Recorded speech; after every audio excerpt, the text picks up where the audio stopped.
घनश्यामजी दुर्दैवी मृत्यू झाला आहे. तुम्ही त्यांच्या शेजारी राहतात. काय प्रतिक्रिया आहे तुमच्यासोबत? घनश्याम राघव बरकले यांचा मृत्यू झालेला आहे. हे सुद्धा एकदम चांगले होते दादा. गलीमध्ये सुद्धा कधीच कोणाची वाट केला आणि काही नाही. स्वभावालाही चांगले होते. स्वभाव एकदम चांगला होता. तुम्हाला कसं कळलं तुमचं? कारण माझ्याशी बोलत होते ते येता जाता. बरं. ड्युटीवर जाताना मी बोलत राहायचे त्यांच्याशी. बोलती ड्युटी आज काय आहे असं बोलायची मी त्यांच्याशी. एकदम स्वभाव चांगला होता. कधीच काही कोणाशी काही भांडण नाही, कधीच काही नाही. तुम्हाला कसं माहिती झालं?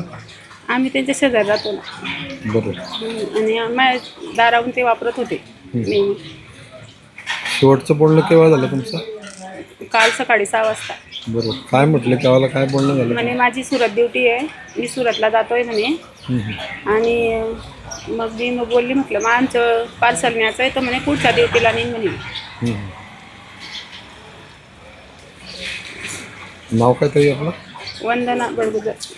वंदना नरेंद्र बडगुजर. ठीक आहे. तुमचे बंधू आहे घनश्याम बरकुले, काल अपघातामध्ये दुर्दैवी मृत्यू झाला आहे. काय प्रतिक्रिया आहे तुमच्या सगळ्या संदर्भात? घटना एकदम दुर्दैवी आहे. आमच्या मनाला एकदम भरपूर वाईट वाटलं आहे. इथं सर्व आमचे भाऊबंद मंडळी आहे सर्व. असं व्हायला नको होतं. आता दुर्दैवी घटना आहे. आता काय बोला काही सांगू नाही शकणार. आम शब्दच नाही आता सांगण्यासारखे. आता काही चांगला माणूस होता. आई घरातला एक मेन माणूस होता, तो कमवणारा. घराचा पाया होता. कोण कोण आहे घरामध्ये? घरामध्ये आई वडील वयस्कर आहे, एकटाच होता तो. 2 बहिणी आहे, लग्न झालेले आहे त्यांचे. मुलगा एक छोटा आहे, 5वी 6वीला मुलगा आहे. मुलगी 10वीला आहे. 11. हे 2012-13ला लागले होते. तुम्ही पण एक बस चालक आहे.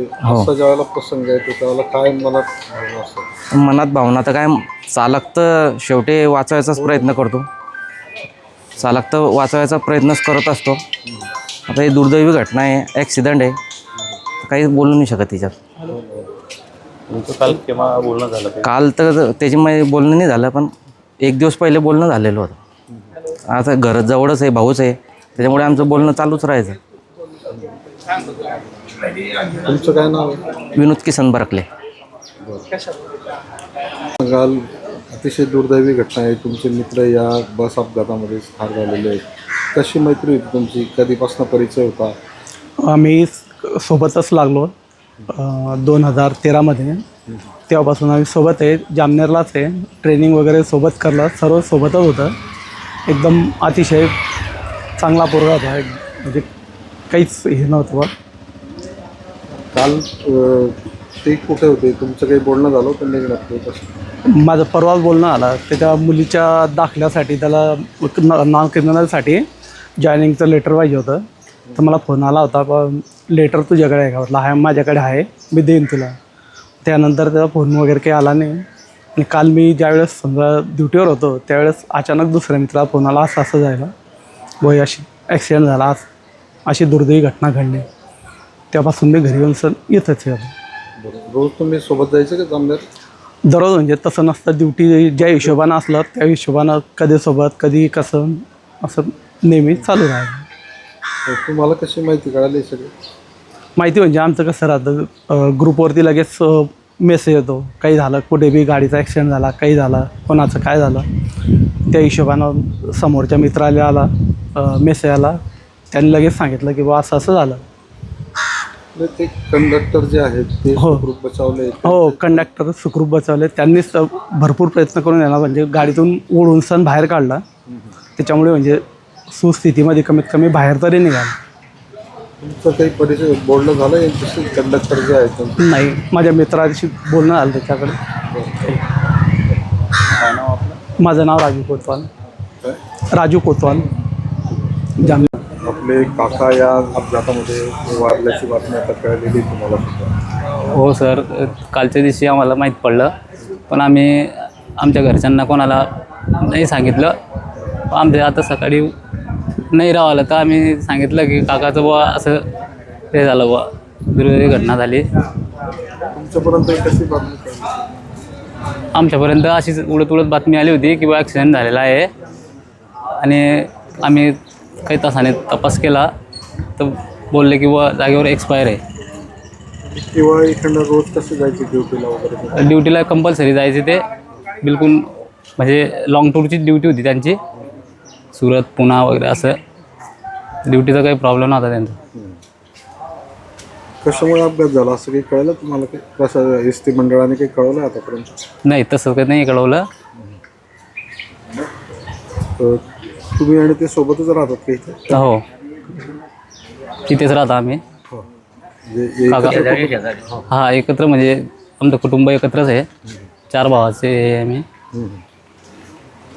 आणि ते लहान काकाचे. तुमचं केव्हा भेट झाली त्यांची? शेवटची भेट कधी ठरली? शेवटची भेट आमची समजा 2-3 दिवसाच्या पहिलेच, जेव्हा ते घरी होते ना तेव्हा ते यायचे घरीच. असं काही एवढं हे नाही फिरायचे बुवा, एवढं नाही हे करायचे.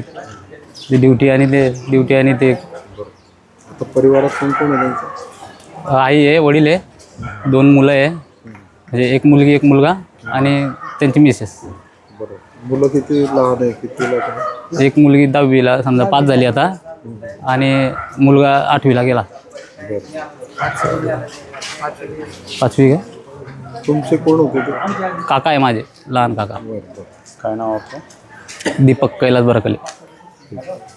काल सुरतमध्ये 2 ST बस याचा मोठा भीषण अपघात झाला. या अपघातादरम्यान तब्बल 8 लोकांचा दुर्दैवी मृत्यू झाला असून तर 33 जण प्रवासी जे आहेत ते गंभीर जखमी होते. या दुर्दैवी मृत्यूमध्ये दोघंही बसेस ज्या होत्या ह्या महाराष्ट्र राज्याच्या होत्या आणि त्यामध्ये जामनेर सुरतकडे जाणारी ही जी बस होती ही जामनेर डेपोची, जळगाव जिल्ह्यातील जामनेर डेपोची होती. सुरत जामनेर ही जी बस आहे याचे जे वाहन चालक आहेत घनश्याम बरकले यांचा देखील दुर्दैवी मृत्यू या अपघातादरम्यान झालेला आहे. तर आपण आहोत घनश्याम बरकले यांच्या गावामध्ये, भुसावळ तालुक्यात असलेलं कुऱ्हापानाचे या गावामध्ये घनश्याम बरकले यांचा रहिवास होता. आणि जेव्हा अपघात झाला या अपघातामध्ये घनश्याम बरकले यांचा दुर्दैवी मृत्यू झाल्यानंतर संपूर्ण गावात शोकाकूळ पसरला आहे.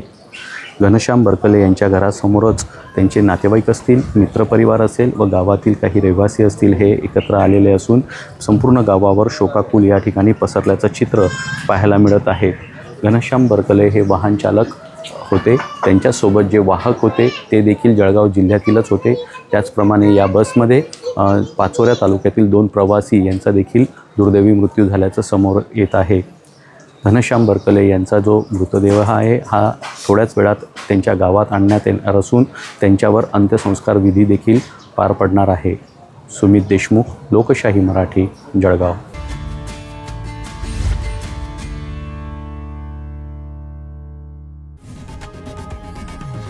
लोकशाही मराठी ऐका, पहा, जागरूक रहा.